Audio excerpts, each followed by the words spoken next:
How about some good news finally on the Eagles' injury situation? Looks like everybody but one should play on Monday night. Sirianni answers the question we're all wondering, do you stick with DeAndre Swift or go back to Kenny Gainwell? A.J. Brown finally speaks on his sideline tantrum, and Jalen Hurts reminds all Eagle fans that winning is really the only important thing. I'm Thomas Mott, this is The Thomas Mott Show.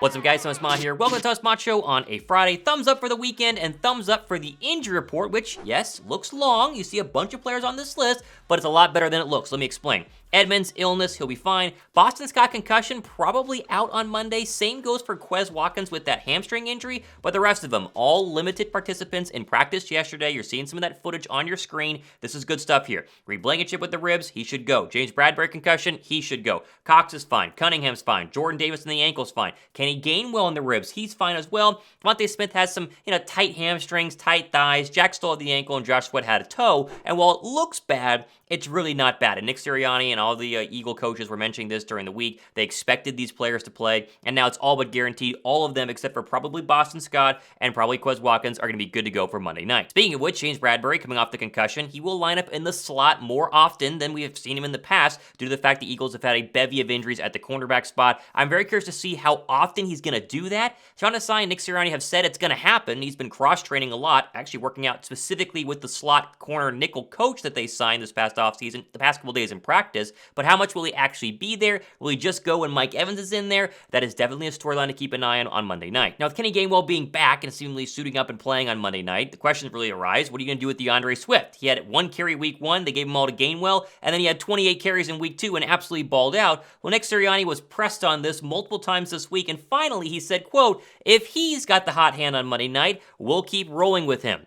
He is DeAndre Swift, and you love to hear that. There was much rejoicing within Eagle land. Now, the question really I'm going to have is he going to be the running back on the first drive? Does Gainwell get that first drive privilege back that he's held even late into the playoff run this past season? That remains to be seen, but at least they're using some common sense and logic here and saying, hey, if Swift is still the better back, the hotter hand, the hot back of the night, they're going to continue running him, and that is good news for all Eagle fans. Now, quickly, one more note from practice. Look who's holding there for Jake Elliott. It's number 10. No, it's not Aaron Sipos. This is a brand new photo from yesterday. John McMullen has it there. It's Braden Mann, and all the reports were saying that he was just fine holding. People thinking that Jake Elliott has this special person he wants to hold the ball for him whenever he's kicking. Not true. Mann was in there yesterday. He looked fine. No worries there. A.J. Brown was MIA for the past week in terms of media press conferences. He didn't stand in front of the media. He didn't do a scrum at the locker room. And finally, yesterday, he spoke for about 30 seconds or a little bit longer, but there's a 30-second clip on the whole situation with Jalen Hurts on the sideline that we talked ad nauseum about in Eagle Land the past week. Here's what he said. Well, so it was a discussion. It's a game that we both love, and I want everybody to understand that sometimes the emotions run high, and that's kind of what happened too. That doesn't mean it's the end of the world. Doesn't mean I'm beefing with Jalen. No, and also I want y'all to know, no, it was not about targets.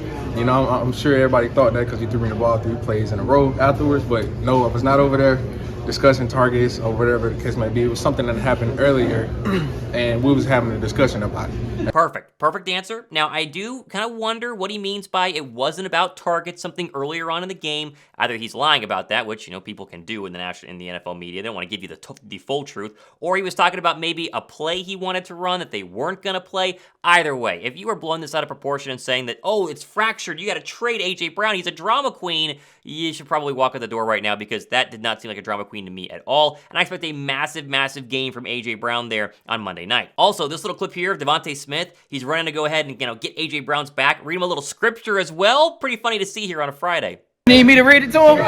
Read it to him. Oh boy, G. Yeah. He showed me a scripture. It's don't judge. Read it. I'm gonna let him read it. Do not judge others, and you will not be judged. For you will be treated as you treat others. The standard you use in judging is the standard by which you are judged. Yeah. Who wrote that? Who wrote that? Was that Peter, Paul? Who wrote that?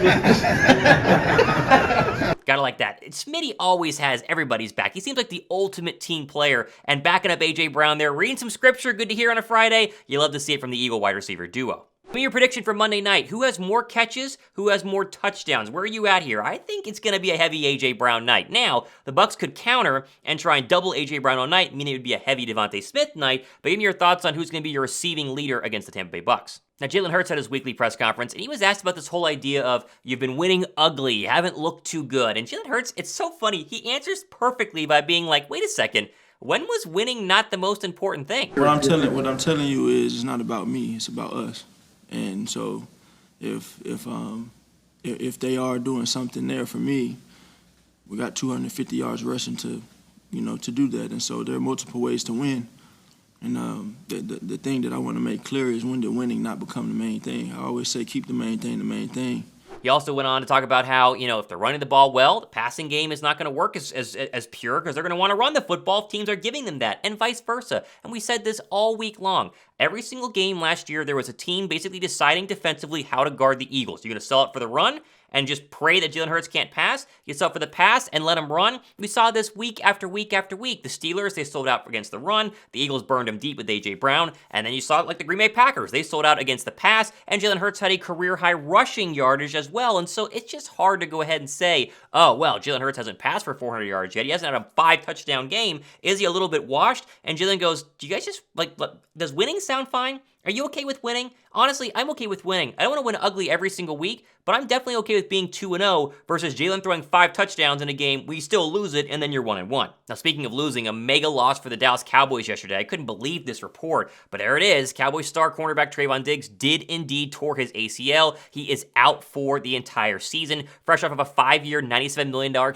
extension, and obviously he was great the past couple of weeks, had an interception in the Sunday's game against the New York Jets. This is a big blow for Dallas. Make no mark about it, right? They obviously have backups. They're one of the more deeper secondaries in the National Football League. They signed Stephon Gilmore, and so this doesn't, rail them from actually winning a championship, even though we don't think the Cowboys are going to win one, but their team is still very, very championship-level caliber, at least the first 2 weeks of the season. But it is a tough blow against teams with 2 good wide receivers, and you can think about one team specifically that has some pretty good wide receivers, huh? A.J. Brown, Devontae Smith. What was once a matchup where one could be on one guy, corner could be on the other in terms of Stephon Gilmore and Trevon Diggs is no longer the case. You must pick and choose. And that's where Dallas, I think, is going to struggle against the more elite passing teams in the NFL. And the other team with 2 good receivers, Brandon Ayuk and Deebo Samuel on the 49ers, who beat the Giants last night. And so while it is a tough blow, it's not a back-breaking blow, but against the good football teams, you're really going to see Trevon Diggs be missed. And that's why, you see here, Vegas has already shifted who's going to go ahead and win the NFC East, with the Philadelphia Eagles becoming the betting favorite at plus 100 and the Dallas Cowboys falling down to 110.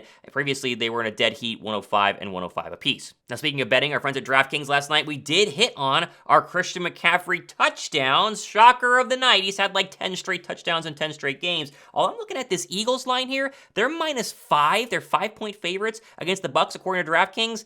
I think Philly's going to have a big night. Now, again, you can bet whatever you want. If you want to use my link down below, helps out the channel. I'd appreciate it. But -5 is a simple spread bet there for Philadelphia. It's looking pretty tasty here on a Friday. Now, one final thought on this Eagles offense. Greg Cosell, who's one of the, what do you call him? A great studier of NFL film and does a lot of great predictions in terms of film breakdown, who he thinks is going to be good or bad on Colin Cowherd's show and other shows, for instance. He was asked about Brian Johnson straight up on Thursday night. How did Brian Johnson's play calling look? Listen to what he said, quote, I thought week 2 versus Minnesota was one of the best coach games by a coordinator I've seen in a long time. This was a brilliant piece of in-game, in-flow management by Brian Johnson. Okay, that was Cosell on 94.1 WIP. Now, again, do you take Cosell's word for it? I don't know. He knows more about watching film than I do. I'm not an NFL film expert. I'm not going to break it down for you here on the channel. I just talk about the Philadelphia Eagles, give you the updates, give you my opinions. But you like to see that from somebody I do trust and I do highly respect in terms of actually watching film, all 22 and stuff like that. We'll see how Johnson continues to grow, but after getting ripped, including by myself, week 1, week 2 was a lot more at least balanced in the rushing attack, a lot more success moving the football, and other bigger names in terms of overall mystique in the National Football League world seem to agree with Brian Johnson's performance. It is Friday, meaning we have a couple more days until Monday, but plenty more stuff happening the next couple of days and weeks here, and we are so close to 19,000 subs. It's crazy how quickly and organically this channel has grown. I can't thank you guys enough just quickly here as we end, but can we get to 19,000 before the Monday night game? I think we can. Give it a thumbs up, hit the sub button for plenty more stuff. I'm Thomas Mott, signing off here on a Friday. This has been The Thomas Mott Show.